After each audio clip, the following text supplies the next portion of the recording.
আসসালামু আলাইকুম এভরিওয়ান, কেমন আছেন সবাই? আশা করছি সবাই ভালো আছেন। ইমানে এবং স্বাস্থ্যে আলহামদুলিল্লাহ আমিও অনেক ভালো আছি। এই ডিসেম্বরের শীতের মাসের শুভেচ্ছা জানিয়ে আমার ভিডিওটি শুরু করছি। শীত কিন্তু আসে আর যায়, কিন্তু অনেক স্মৃতি রেখেও যায়। এই মাসটি জুড়ে সবারই অনেক পরিকল্পনা থাকে, কে কোথায় যাবে, কে কিভাবে বেড়াতে যাবে, দেশের বাহিরে থাকলে কে কখন আসবে দেশে, এই চিন্তাই সবাই করে।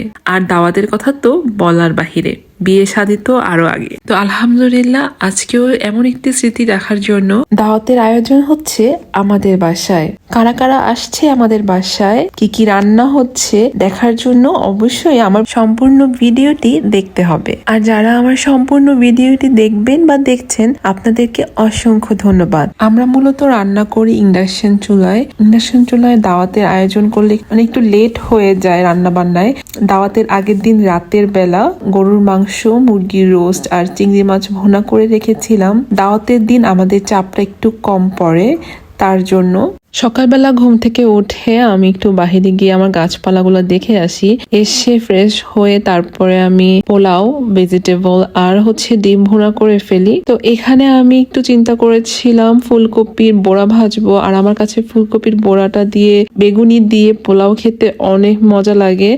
তার জন্য চিন্তা করলাম সবাইকে ফুলকপির বড়া ভেজে দেই, শীতের সময়ও আছে, মচমচা ফুলকপির বড়া দিয়ে পোলাও খেতে পছন্দ করবে। ফ্রিজ থেকে নামিয়ে রাখি, একটু নর্মাল হলে তারপর আমি ভেজে নেব। রান্না বান্না এবং টুকিটাকি ঘর গোছানোর পরে আমি একটু রেডি হয়ে নিচ্ছি।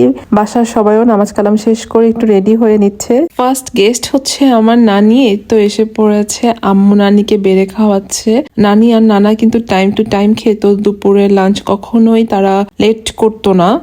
আমি এটা ছোট থেকে দেখে আসছি, এখনো নানি সেম ধারায় চলতেছে আর কি। আমরা যেমন 2টা-3টা বাজে হলেও খাওয়া দাওয়া করি, নানিরা এটা একদমই পছন্দ করে না। আমি এভাবে রেডি হয়েছি, ওমর মনে করছে আমি কোথাও বেড়াতে যাব, তার জন্য সেও রেডি হচ্ছে, না হলে সে সহজে জামা কাপড় পরতে চায় না। এখন মনে করতেছে আমি ওর সাথে যাব, এখন আমাকে পাগল করে ফেলতেছে, মা চলো আমাকে বেড়াতে নিয়ে যাও, আমি বেড়াতে যাব। তো এই তো আমার সোনাটার জন্য সবাই দোয়া করবেন। হ্যাঁ, কিউট বাচ্চা, এতক্ষণ কিন্তু খালি গায়ে ঘুরতেছিল, সে একদমই ড্রেস পরতে চায় না, ঠান্ডা লেগে যাবে। ওর আম্মু অনেক জোরাজুরি করে তারপরে জামা কাপড় পরাতে হয়। আজকে আমি রেডি হয়েছি, সে মনে করেছে আমি বেড়াতে যাব, তার জন্য জামা কাপড় পরে রেডি হয়ে নিয়েছে। তো যেটাই হোক, সে তো রেডি হয়েছে, এটাই বড় কথা। তো গেস্ট আসার সময় হয়ে গেছে, এখন আমি ফুলকপির বড়াগুলা ভেজে নেব একটু কুরকুরে মচমচে করে।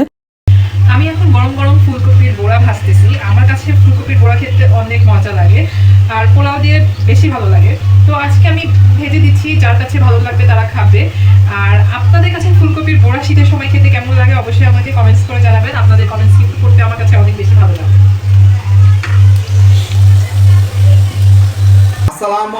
ওয়ালাইকুম আসসালাম। দুই ভাই একসাথে বোনের বাসায়, আলহামদুলিল্লাহ। ভাইয়ের বউ, ভাইয়ের বাচ্চা কাচ্চা সবাই আলহামদুলিল্লাহ। হ্যালো সবাই, কেমন আছো? আলহামদুলিল্লাহ আমরা ভালো আছি।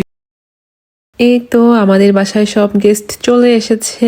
আজকে গেস্ট হচ্ছে আমার 2 মামা আর তাদের ফ্যামিলি। খাবার দাবার গুলো এখন বাড়িতে সার্ভ করে নিচ্ছি, খাওয়ার সময় হয়ে গেছে, তো টেবিলে তাদেরকে খাবার সার্ভ করবো এখন আমরা। সংসার সুখের হয় রমণীর গুণে, কিন্তু এখানে কিন্তু আছে, কিন্তুটা হচ্ছে গুণবান পতি যদি থাকে তার সনে। কিছু কিছু হারামি হাজবেন্ড আছে যারা বউকে কাজের মহিলা মনে করে, আর কিছু কিছু হারামি বউ আছে যারা হাজবেন্ডকে টাকার মেশিন মনে করে। সো এগুলা ভাবাটা ভুল। যার যেই সম্পর্ক ওই সম্পর্কে তাকে রেসপেক্ট করা উচিত। একটা সময় মানুষ কাজ করতেও পারে না, টাকা কামাতেও পারে না, ওই সময়টাতে কিন্তু রেসপেক্টটা অনেক ইম্পর্টেন্ট। কারণ তখন মানুষ যখন গভীর চিন্তায় বসবে বা একজন আরেকজনকে নিয়ে যখন চিন্তা করবে, তখন ওই রেসপেক্টটাই মনে পড়বে। টাকা দিয়ে হেল্প করেছেন বা টাকা দিয়ে সংসার চালাইছেন, কাজ দিয়ে একজনকে খাওয়াইছেন, এটা একদম মনে পড়ে না, রেসপেক্টটাই মনে পড়ে। সো এটা মাথায় রাখা উচিত সবার। কাজকর্ম, টাকা পয়সা এটা হচ্ছে লাইফের একটা অংশ, এগুলো ছাড়া আমরা চলতে পারবো না। তাই বলে না একজন আরেকজনকে অসম্মান করব। টেবিলে খাবার সাজানো হয়ে গেছে। তো আমরা আজকে দুপুরে লাঞ্চে করেছিলাম সাদা পোলাও, মুরগির রোস্ট, ভেজিটেবল কারি, শ্রিম ঝাল কারি, ডিম কারি, গরুর মাংস আর হচ্ছে ফুলকপির বড়া। এই হচ্ছে দাওয়াতের দুপুরের আয়োজন। এখন সবাই বাচ্চাদেরকে খাইয়ে দিবে, তো বাচ্চাদের জন্য বেড়ে নিচ্ছে। বাচ্চাদেরকে খাওয়ানোর পরে মায়েরা খেয়ে নিবে, মাদেরকে এমনই করতে হয়। এখানে আমি আমার দুই মামার ছবি তুলে নিলাম। এখানে আম্মুর সাথে থাকলে বেশি ভালো হতো, আম্মুর কথা ভুলে গিয়েছিলাম ছবি তোলার পরে ভিডিও এডিটিং করার সময়, তখন আম্মুর কথা মনে পড়লো আর কি। আত্মীয় স্বজন আসলে আমার কাছে অনেক ভালো লাগে, আমি অনেক পছন্দ করি আমার বাসায় মানুষ আসাটা।